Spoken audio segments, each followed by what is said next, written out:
Some people are constantly exhorting us not to buy this or that thing that might set you back a couple of bucks.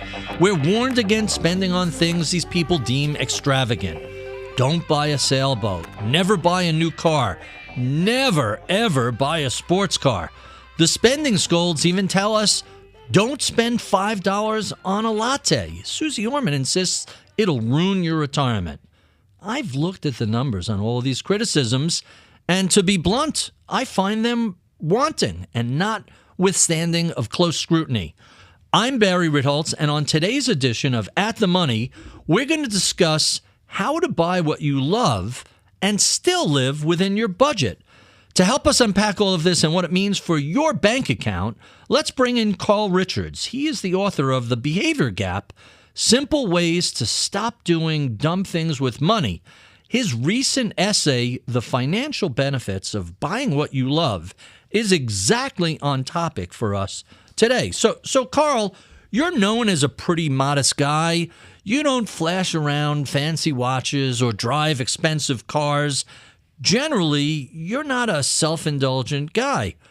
But you went out and purchased a $5,000 Moots trail bike. And as you wrote, you said it was one of the best financial decisions you've ever made. Explain. Yeah, for sure. And we could also get into the fact that I do own a big truck, which we know people say is a really bad idea. So I'd love to talk about that too. Yeah, but you live out in the wilderness. For your truck actually touches dirt. It's the people who live in suburbia and the big trucks never leave the pavement. Why are you spending all this money on off-road capabilities that you're not using? I'm with you there. We use it routinely and regularly, and it's one of the greatest sources of happiness in my family because of the places we go. So the mountain bike, and by the way, that mountain bike is where, would cost a lot more today if somebody bought the same bike. So the mountain bike, listen, this idea, it's so crazy to me.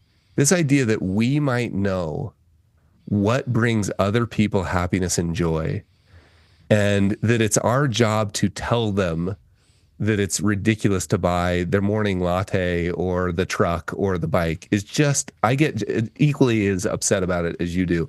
So the bike, I just had a simple calculation. It was cost per unit of fun. Mm-hmm. Now it's my trail running shoes that I use to help me gain elevation in the mountains almost every day. Those shoes they're a $150 running shoe, right? And if I take the amount of fun I get from those, they're one of the best purchases I ever bought. Versus maybe for me, like a water ski boat, right? A water ski boat that I use 3 or 4 times a year. I mean, I grew up water skiing on the lakes here in Utah. I think it's one of the funnest things I could ever do, but the cost is so much higher. When I divide that per unit of fun, I don't get the same outcome. So my thought is look, the greatest source of happiness that we have, and the research is pretty clear about this, is memorable experiences with the people that we love, right? Going on a bike ride with my kids or my wife is one of the most important things I could do. So I'm going to spend the money. And you're pointing to something that there's a lot of data from the world of psychology and behavioral finance that experiences are the things we remember and are worth spending money on, as opposed to just accumulating baubles for their own sake. And what people seem to forget about are the purchases that allow us to share time and experience with friends and family. Totally. And it's important to note, those do not have to be expensive. My trail running shoes are not that expensive. And in fact, let me tell you this super interesting story. I grew up, I never traveled anywhere. We didn't have any money growing up. I don't even think I had a passport until I was married. And we had this year where, because of some speaking engagements and the book launch, we traveled a lot, and I took the family to a lot of places. I think we went to 3 or 4 different countries. And my son, who was like 7 or 8 at the time, at the end of the summer, I was like, "Hey, Sam, what was your favorite memory from the summer?" And we had been to, Amsterdam, and we'd been to Paris, and we'd been all these cool places. And he thinks for a minute and he says, Do you remember that time we just threw rocks for an hour in the pond out behind the house?"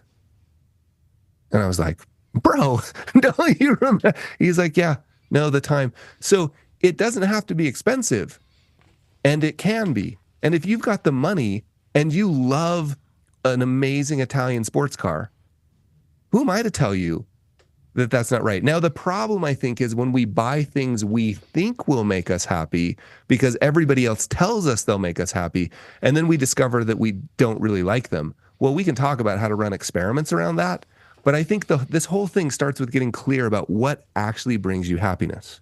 Well, once you experiment and find a thing, spend the money, for heaven's sakes. What's it for? So that's one of the things I think some of the Puritans get wrong. They focus on the cost, not the budget. If you can afford a sailboat and you love sailing, well, go buy a sailboat. It seems that all this finger wagging about spending any money of any sort is really misguided. And by the way, the first boat I bought was a short sail during the financial crisis that I think I paid 20 grand for, split with my brother, and could probably sell it today, 15 years later, for exactly what I paid for.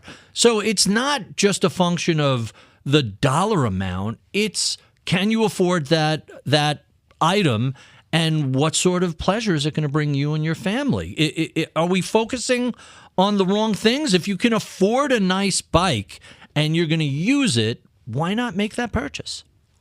Yeah, it's so interesting. I think there's a piece of this, and I've been trying to unpack this for a long time. I just had a conversation on my podcast, 50 Fires, about this exact thing. Like, I think there's a piece of this. You pointed to Puritan. I think there's a piece of this that's related to this endless praise and nobility of delayed, excuse me, related to this endless praise and nobility around delayed gratification. And it could even be all the way back to like, when I get to heaven, when I get to heaven, I will be happy. And I think we just need to start realizing, like, look, what's wrong with being happy now? And how can I view something as an investment instead of an expense? And the investment has a return. The return of spending an hour with my son throwing rocks in the lake, right? How do you calculate the value of that return? The return of the 50 bike rides I went on with my daughter out my back door on that bike. How do I even put a number to that return?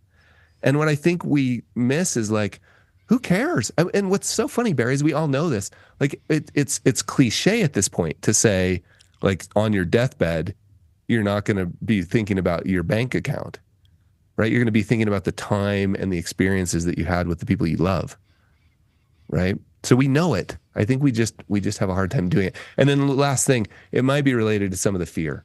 Like, our whole industry largely is built on fear of the future. Are you saving enough? Are you going to have enough in retirement? We've built into people this idea that if you're not doing everything you can, you are going to be destitute, alone, and living under a bridge, right? And so to unpack all of that takes a lot of work.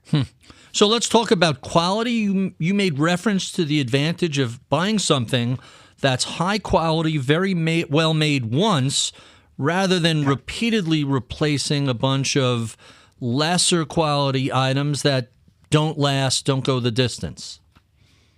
Yeah, I think, what is it? There was an old quote, and I can't remember it, so I'll just paraphrase it. It was something like, I remember it was something like, we can't afford to buy cheap things. That makes sense.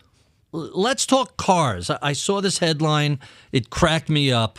Buying a new car is like taking $40,000 and setting it on fire. If you can afford a new car and you want to go pick the right car and the right color that you want, what's the problem buying a new car?